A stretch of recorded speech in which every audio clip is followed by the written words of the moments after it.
మంచిగా బ్రతుకుతాడు. ప్రాక్టికల్ గా logical practical గా లేదంటే దానికి మీరు అన్న మాట ప్రకారం నేను ఒక పని చేస్తా. బైబిల్ నాకు ఇవ్వండి, మీ బైబిల్ నాకు ఇవ్వండి. బైబిల్లో చాలా మంచి బోధించబడింది కదా. ఒక వ్యక్తి తన జీవితంలో పుట్టిన కాని నుంచి చనిపోయే వరకు ఏ విధంగా ప్రవర్తించాలో బోధించబడింది కదా. అందులో మేబీ త్రాగకూడదు, సినిమాలు చూడకూడదు వంటివి, ఈ నాటకాలకు దూరంగా ఉండాలి, ఇటువంటివి అన్ని ఉంటాయి కదా. వాటన్నింటినీ నేను పాటిస్తా. నేనంటే చెప్తున్నాను మీకు, ఇప్పుడు ఏం చేయబోతానో ఫ్యూచర్ లో వాటన్నిటిని పాటిస్తా. అన్ని బైబిల్లో ఉన్న ప్రతి మంచిని నేను లెక్క కట్టుకుంటా. బట్ నేను యేసు ప్రభువును దేవుడని బిలీవ్ చేయను. వచ్చి ఆ వాటర్లో మునిగి బాప్తిజం తీసుకుంటారు కదా, ఆ బాప్తిజాన్ని తీసుకోను. బట్ అందులో ఉన్న మంచినంతా పాటిస్తా, చెయ్యాల్సిన మంచి అంతా వ్యవస్థలు చేస్తా. ఇప్పుడు చెప్పండి, నేను పరలోకానికి వెళ్తానా, నరకానికి వెళ్తానా? నరకానికి వెళ్తారు. నరకానికి వెళ్తాను. ఇది స్వార్థం అనరా? కాదు. ఫండమెంటల్ కండిషన్ నువ్వు ఒక వ్యక్తి, మన భారతీయ పౌరులం, ఒక వ్యక్తి, మనం భారతీయ పౌరులం. చెప్పు, నేను ఒక మాట చెప్తా. ఒక వ్యక్తి తను బాగుండాలి, ఈ వ్యవస్థకి సృష్టికి మేలు చేయాలంటే ఏ మంచి పనులు చేయాలో అవన్నీ మీరు బోధించారు, అవన్నీ మీరు పొందుపరిచారు బైబిల్లో. ఎవరు? యేసు ప్రభు గారు. వాటన్నింటినీ నేను పాటించిన తర్వాత ఇంకా కూడా నేను నిన్నే నమ్మాలే అంటే నీ స్వార్థమా కాదా? ఒక తల్లిదండ్రులు ఏం కొనుక్కుంటారు పిల్లల నుండి? నా బిడ్డ బాగుండాలా, చెడ్డ పేరు తేవద్దు, చెడ్డ పేరు తెచ్చుకోవద్దు, మంచిగా ఎదగాల, మంచి పెళ్లి చేసుకోవాలా, ఆస్తులు సంపాదించుకోవాలా, 10 మందికి మేలు చేసి కడుపు నిండి అన్నం పెట్టే విధంగా ఉండాలని కోరుకుంటారు. ఎగ్జాక్ట్లీ అవన్నీ పాటిస్తూ నేను ఆ స్థాయికి ఎదుగుతా. ఎదిగిన తర్వాత ఇప్పుడు నువ్వు ఇంత స్థాయికి ఎదుగావు, అన్ని బాగానే పాటించావు, ఇప్పుడు వచ్చి నా కాళ్ళ దగ్గర ఉండాలి, నువ్వు నన్ను మొక్కాలే, అట్లయితే నేను మా బిడ్డగా యాక్సెప్ట్ చేస్తామని ఏ తల్లిదండ్రులు అనరు. అట్లాంటి వాళ్ళ తల్లిదండ్రులు కాదు. మరి అట్లాంటప్పుడు ఈ దేవుడు ఎట్లా అవుతాడు? నన్ను ఇప్పుడు 2 నిమిషాలు మాట్లాడివ్వండి. చెప్పండి. నేను అనేది ఏంటంటే, ఇక్కడ ఇప్పుడు తల్లిగా తండ్రిగా వాళ్ళు మనల్ని పోషించి మనల్ని రక్షించి మనకు కావలసినవన్నీ కూడా సమకూర్చి పెట్టి ఆదరించారు, చదివించారు, బాగా చదువుకున్నాడు, బాగా భోజనం చేశాడు, బాగా విద్యావంతుడయ్యాడు, గొప్పవాడు కొడుకు అయ్యాడు. కానీ నీవు డాడీ అంటే నాకు ఇష్టం లేదు, నాన్న అంటే నేను యాక్సెప్ట్ చేయలేను నిన్ను అంటే మీరు చెప్పింది ఎట్లా ఉందంటే, ఏమండి నేను అన్ని పాటిస్తా కానీ ఆయన నమ్మను, బాప్తిస్మం పొందను. సరే బాప్తిస్మం పక్కన పెట్టండి, ఆయన నమ్మను, యేసుప్రభు నేను నమ్మను. ఆయన చెప్పిన విషయాల్లో నేను పాటిస్తా, అబద్ధం వాడను, దొంగిలించను, మోసం చేయను, పాపం చేయను, ఏం చేయను. మరి నేను పరలోకానికి వెళ్ళాలి కదా అంటున్నారు. ఇప్పుడు తండ్రి తల్లి మన కోసం పెట్టారు, అక్కడ పెరుగుతా, వాళ్ళు పెట్టిన భోజనం చేస్తా, వాళ్ళు చెప్పినట్టుగా చదువుకుంటా, బాగా చదువుకుంటా, కలెక్టర్ అవుతా, కానీ ఆయన నానంటే నేను ఒప్పుకొని అంటాడు. అప్పుడు నానేమంటాడు? ఇష్టపడతాడా? తండ్రి బాధపడతాడు. Same same same same same but difference ఒకటి ఉంది. చెప్పండి. ఇదే సందర్భం, ఇదే ప్రస్తావన నాకు జాన్ పాల్ కూడా వచ్చింది, నేను చెప్పాను. ఇప్పుడు ఆయన మా నాన్న ఎందుకు బాధపడతాడంటే, అది ప్రూవ్డ్, ఇట్స్ ప్రూవ్డ్. వీడు నా బిడ్డ అనేది అది ఆయనకు తెలుసు, నాకు తెలుసు. DNA టెస్ట్ చేయించినా కూడా తెలుస్తుంది, ఆ రక్తం పంచుకొని పుట్టినాం కనుక. సో ఆయనకు బాధపడడంలో పడుతుంది. యేసు ప్రభు బిడ్డలేమే అని మీరే అన్నారు కదా. ఈ సమస్త సృష్టి అంతా యేసు ప్రభువే సృష్టించాడన్నారు కదా. ప్రూఫ్ ఏంటి? సేమ్ నువ్వు చెప్పిన దాంట్లోనే ఆన్సర్ ఉంది. మళ్ళీ చెప్పండి. మీకు డాడీ ఈయనే అని తెలియాలంటే DNA టెస్ట్ జరగాలి. కానీ అప్పటిదాకా మనం దేని మీద బేస్ అవుతున్నాం? అమ్మ చెప్పిన మాటలు, అయితే మనం చిన్నప్పటి నుంచి నాన్నగా మనం ఆయన పరిచయం మనకి. Just faith by faith, living by faith. So విశ్వాసం మీద మనం ఆధారపడి తండ్రి అమ్మ నాన్న అంటున్నాం. టెస్టులు చూసేమంటలేదే. దేవుడు కూడా దేవుడు మన పితరులు మనకి విశ్వాసాన్ని దాటిపోతున్నాం. లేదు విశ్వాసం దగ్గర ఉన్నంత వరకు okay brother, let me complete please. John Babu garu please sir, please వినండి. ఇప్పుడు మీరు చెప్పారు, నన్ను చెప్పనివ్వండి. ఇప్పుడు అక్కడ ఖచ్చితంగా మనకి డాడీ అయినా నమ్మకమే. మనకి ఏమైనా బ్లడ్ టెస్ట్ లో ఏం చూసి ఇప్పుడు నేను మా నాన్న ఈయన మా నాన్నే మా ఇద్దరు ఒకటే అని నేను నమ్మానా? నో. అమ్మ చెప్పింది, లేకపోతే చిన్నప్పటి నుంచి నేను చూశాను, డాడీ అని పెరుగుతున్నాను. గాడు విషయంలో కూడా అంతే. ఒకవేళ లేదంటే గాడు విషయంలో కూడా ఒక సర్జరీ, ఇప్పుడు ఎట్లా DNA టెస్ట్ జరుగుతుందో మన హృదయానికి ఒక టెస్ట్, ఒక ఆపరేషన్ జరగాలి. దాన్నే మారు మనసు పొందడం అంట. మారు మనసు పొందితే అప్పుడు దేవుడు ఆయన ఖచ్చితంగా మన సృష్టికర్త అన్నది అటువంటి దాంతో కనెక్ట్ అవుతాం మనం. ఎట్లా లాజిక్ ఎక్కడ ఉంది చెప్పండి? లాజికే.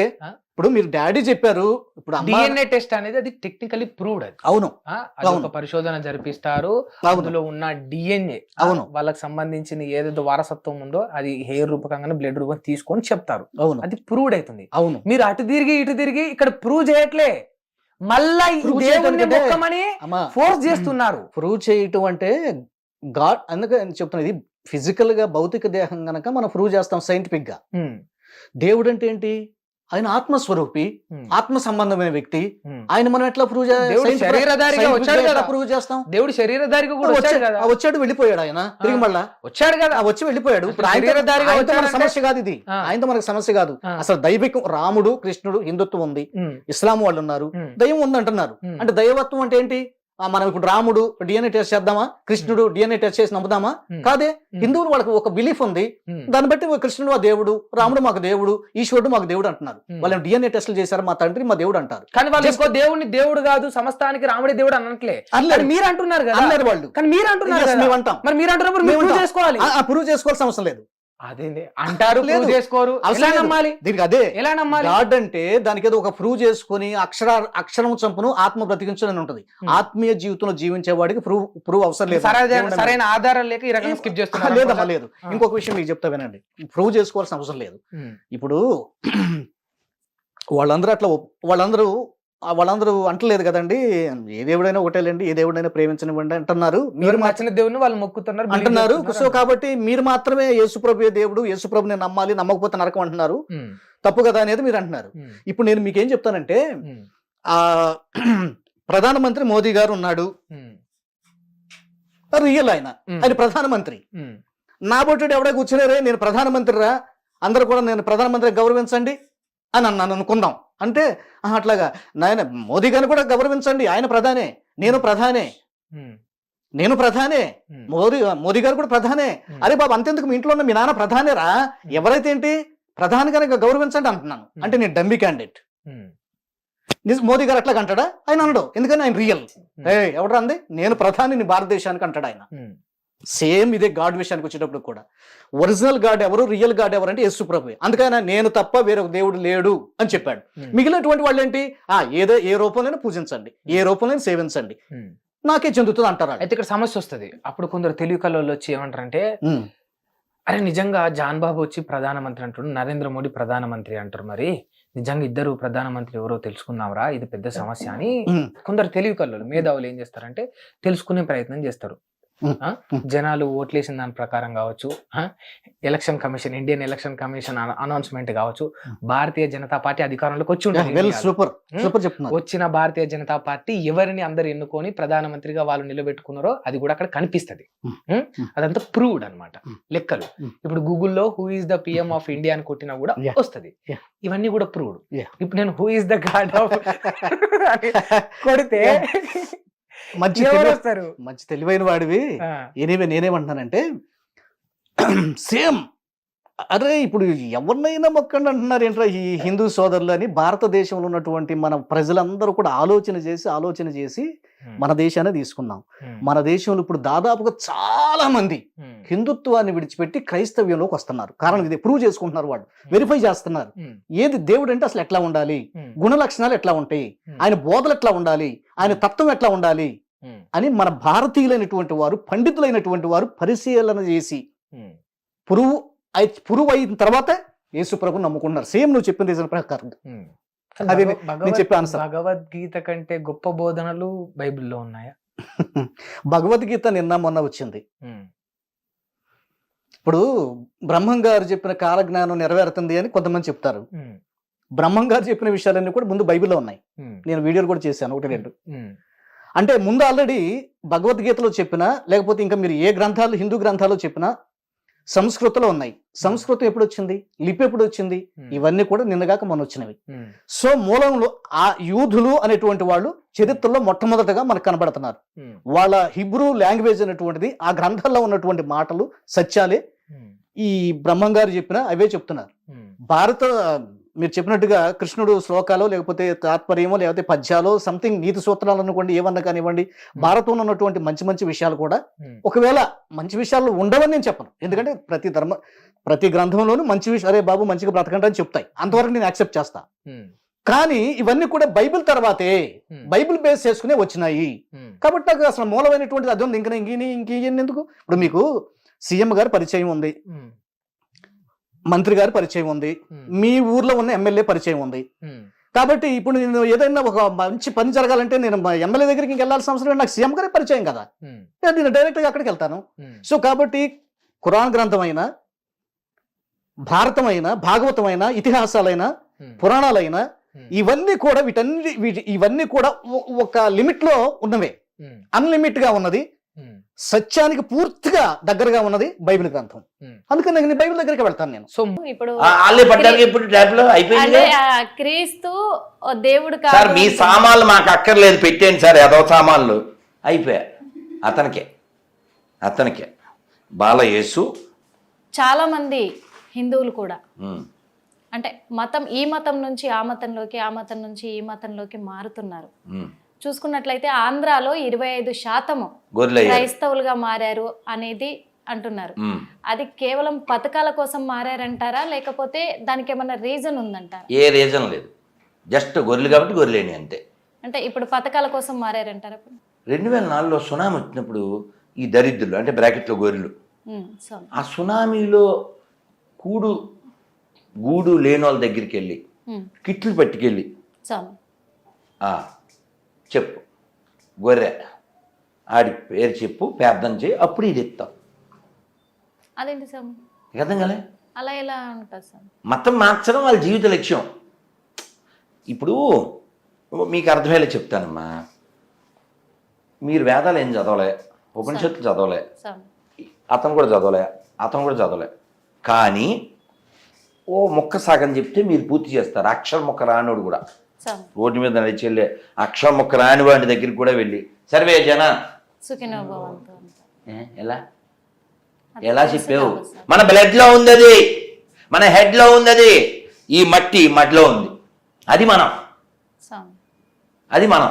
కానీ మార్కు 16:16లో ఏం చెప్తుందంటే బైబిల్లో, నమ్మి బాప్టిజం పొందినవాడు రక్షించబడును, లేకపోతే శిక్షించబడును. అంటే ఏంటమ్మా?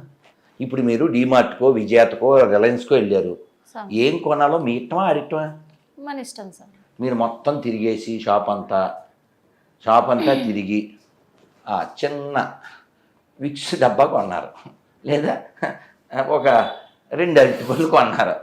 ఏంటి ఎంత షాపులో ఇంతేనా అని ఆడు అనటానికి లేదు. ఎందుకని ఆడు షాప్ పెట్టింది 1000 రూపాయలు కొనాలి మినిమం, అదేం లేదుగా. అసలు ఏం కొనకుండా కూడా రావచ్చుగా, రావచ్చా? ఆడు మనం క్వశ్చన్ చేయడం లేదు కదా. మరి ఇది ఎవడండి క్వశ్చన్ చేయడానికి, ఈడు ఎవడండి బెదిరించడానికి మనని? ఇప్పుడు రామాయణం గురించి ఎత్తాడు మన బాలపీసు. ఇప్పుడు కొంపల దగ్గరికి వచ్చి బైబిల్ని నమ్ముకోండి, ఉన్నది అమ్ముకోండి అని వాళ్ళు అడుక్కుంటారు. రామాయణం నమ్ముకోండి మనం చెప్పట్లేక. ఇంకో విషయం, నేను లాంగ్ ఎగో, ఇది 2024, నేను చెప్పి 2013 పుల్లయ్య గారి పల్లె అని తిరుపతి దగ్గర పల్లె, ఆ పల్లెలో ఉన్నా. ఓ స్టవ్ ఎవడో వచ్చారు, ఓ హిందీ అతను, నాకు కావాలి యాక్చువల్, పల్లెలో ఉన్నాను కాబట్టి. ఎంత అంటే వాడు 5000 పైన చెప్పాడు. మనకు అంత జ్ఞానం లేదుగా, అందుకని మా శిష్యుడు వాడికి ఫోన్ చేశాను, ఎంత కొనొచ్చరా అని. వాడు మాట్లాడితే 3000కో ఎంతకో ఇచ్చాడు. ఇప్పుడు మనం వద్దు అని చెప్పే హక్కు ఉందా లేదా? మనకి అది నచ్చలేదు, అది వద్దని చెప్పచ్చుగా. రేటు పడకపోయినా వద్దంటాము, నచ్చకపోయినా వద్దని చెప్పు. 2 అసలు వాడు రాగానే మాకు అక్కర్లేదు అని కూడా చెప్పచ్చుగా. ఇప్పుడు వాడు ఎందుకు కొనం అన్నాడు అనుకో, కుర్చీ మరతెత్తి ఉన్నది కదా, కూర్చుంది సార్, ఇందాక ఎందుకు కొన్నాం అందుకని చెప్పా. మీరు మిర్చి గురించి ఆలోచించకండి సార్, కుర్చీ గురించి ఆలోచించండి. ఇప్పుడు ఆడేవాడాడు, ఆడు అడుక్కోవడానికి వచ్చాడు మా దగ్గర సామాన్లు కొనడానికి, బెదిరించకూడదుగా. ఇప్పుడు షాపులో ఒక ఆయన స్టవ్లు పెట్టుకున్నాడు, ఆయన దగ్గరికి వెళ్ళి నువ్వు గొడవ పెట్టుకోకూడదు. ఎందుకు పెట్టుకోకూడదు? ఆయన నీ దగ్గర రాలేగా. అదన్నమాట రామాయణం, భగవద్గీత, భాగవతం అలాగా గోల్డ్ షాప్ లాంటిది. ఈ రోడ్ల మీద అమ్ముకునే పాత సామాన్ల బ్యాగ్స్ అనమాట. నీకు అర్థమైంది? నెక్స్ట్, ఇప్పుడు ఇంతకీ నువ్వు తిరగేసావా? ఒక్క పాయింట్ చదవగలవా ఒక స్త్రీగా? అలాగున లోతు యొక్క 2 కుమార్తెలు తమ తండ్రి వలన గర్భవతులైరి, అక్రమ సంబంధాలు కలిగి ఉన్నారని 2 పట్టణాల ప్రజలను నాశనం చేసిన దేవుడు అదే పట్టణపు కూతుర్లను తండ్రితో వ్యభిచారం చేస్తే ఎందుకు వదిలేశాడు? అది ఓకేనా? లోతు అని ఒక క్యారెక్టర్ బైబిల్లో, అదో క్యారెక్టర్ పేరు లోతు. లోతుకి వెళ్తే కానీ తెలదు. యాక్చువల్గా బైబిల్లో ఉండేది లోతు, బైబిల్లో ఉండేది బ్రూతు. No truth, that is not at all పాతు. ఓకే, ఇప్పుడు బైబిల్లో ఉండేది బూతు అన్నారు. ఓకేనా నిరూపిస్తా. స్వామి? ఇప్పుడు వేదాల్లో ఉండేది స్వామి? నువ్వు చదివి చెప్పు. ఇంకో విషయం చెప్పనా, ఇప్పుడు ఈ స్టవ్ డిస్కషన్ ఎందుకు వచ్చింది మనకి? స్వామి రాబట్టి కదా. అవును స్వామి. నీ దగ్గరికి ఎవడైనా వేదాలు చదవకపోతే నాశనం అయిపోతా అని ఎవడు చెప్పట్లేగా. స్వామి కాబట్టి వేదం ఎంత గొప్పదంటే, ఈ వేద పండితుల్ని జర్మనీ కూడా తీసుకెళ్ళి వాళ్ళ విజ్ఞానాన్ని వాడుకున్నారు. అది చరిత్ర, గట్టిగా 100 ఏళ్ల క్రితం స్వామి. అమ్మా. కాబట్టి వేదం ఏం చెప్తుందో తెలుసా? కృణవంతో విశ్వమార్యం అంటుంది. అంటే ఏమిటి స్వామి అంటే లోకాన్ని జయించు. ఎలా జయించాలి? జ్ఞానంతో జయించు అంటుంది. జ్ఞానంతో జయించాలి. ఇంకా వేదం ఏం చెప్తుందంటే హానోభద్ర కృత లోకంలో ఉన్న మంచి ఎక్కడెక్కడి నుంచైనా నా చెవుల్లో పడుగాక అంటుంది వేదం. స్వామి సర్వే జన సుఖినో భవంతు. ఇందులో మతం ఉందా? లేదు. కులం ఉందా? లేదు. ప్రాంతం ఉందా? భాష ఉందా? దేవుడు ఉన్నాడు అంటుంది వేదం. ఏమని చెప్పింది? ఏకం సత్ విప్రా బహుదా వదంతి అంటుంది. దేవుడు ఉన్నాడు, కానీ ఆ దేవుడిని తెలుసుకోవడానికి చాలా మార్గాలు ఉన్నాయంటది.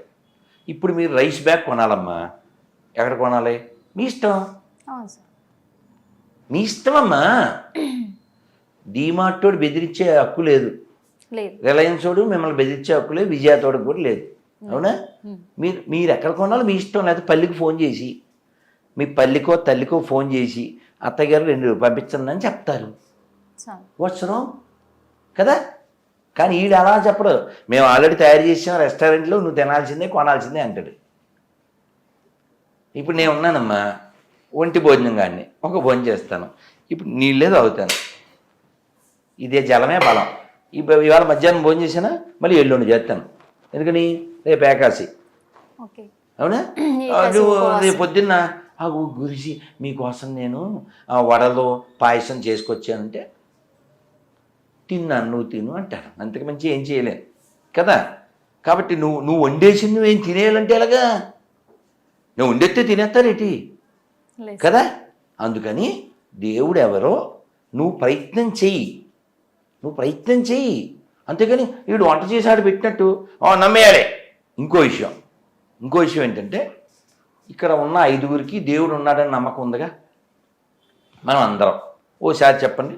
రామ 2 అక్షరాలు, శివ 2 అక్షరాలు, హరి 2 అక్షరాలు, మధు 2 అక్షరాలు, గోవింద 3 అక్షరాలు, నారాయణ 3 అక్షరాలు, 4 ఓకేనా? నమశివాయ 5 నమో నారాయణాయ 8 ఓం నమో భగవతే వాసుదేవాయ 12.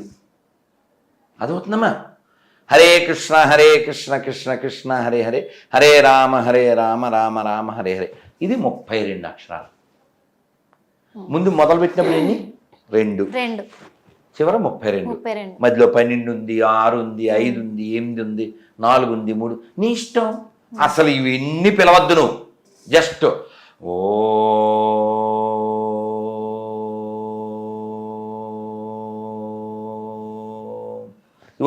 ఒక్క అక్షరం చాలు నీకు, నువ్వు మోక్షం పొందొచ్చు. ఇన్ని ఆప్షన్లు మనం ఇస్తే, మన పెద్దవాళ్ళు ఇస్తే, నో మేము బొడ్డుకోసి పేరు పెట్టాం, ఈ బొగడా బైబిల్లో ఆడి పేరు ఉంది, దాని పేరుతో పిలవాలి. అవన్నీ జీసస్ అనే పేరు ఇంగ్లీషు, వీడు యేసు, బాల యేసు, కొత్త పీసు, ఊర మాసు అంటే ఇక్కడ అయిపోతాడు పీసు కదా. ఇప్పుడు మీకు అర్థమయ్యేలా చెప్తాను. మీరేమనుకుంటారంటే ఈ కామెంట్లు పెడతారు కదా, స్వామీజీ మీరు చాగంటి కోటేశ్వరరావు గారి నెమ్మదిగా, అవునమ్మా ఇలా మెత్తగా చెప్పచ్చు కదా అంటారు. ఒక్కొక్కరికి ఒక్కో స్టైల్ ఉంటుంది కదా. అలా మెత్తగా నేను చెప్పను. ఎందుకు చెప్పను? కుండని కొట్టేటప్పుడు ఎలా కొట్టాలి? టిక్కు టిక్కు టిక్కు నెమ్మది కొట్టాలి. అదే ఇనుముడి కాల్చి ముక్కలు చేయంటే ఎలా కొట్టాలి? గట్టి కొట్టాలి, కొట్టాలి. మనం అదే చేస్తాం. హిట్ టీవీ యాప్, ఇందులో short news, live news, entertainment shows, movies, digital magazines తో పాటు మీ జిల్లా వార్తలను కూడా ఫ్రీగా చూడొచ్చు. అంతేకాదు కేజీ నుంచి పీజీ వరకు విద్యార్థులకు స్కాలర్షిప్ కూడా అందిస్తున్నాం. ప్రతి వారం 10 మందికి లక్కీ డ్రా ద్వారా ఒక్కొక్కరికి 10,000 రూపాయలు అందిస్తున్నాం. ఇంకెందుకు ఆలస్యం, వెంటనే హిట్ టీవీ యాప్ ని డౌన్లోడ్ చేసుకుని ఫ్రీగా ఎంటర్టైన్మెంట్ పొందండి. Hit TV app. Hit TV app.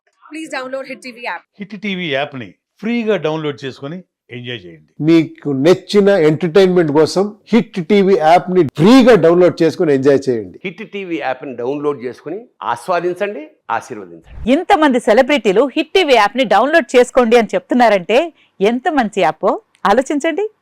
America America America అమెరికాలో చదవాలనుకునే వాళ్ళకి విశ్వసనీయమైన పేరు మన శౌర్య consultancy. UK Law 1 Year Masters. UK Law 1 Year Masters. 2 years work permit up to 5 years visa. Contact Saurya Consultancy.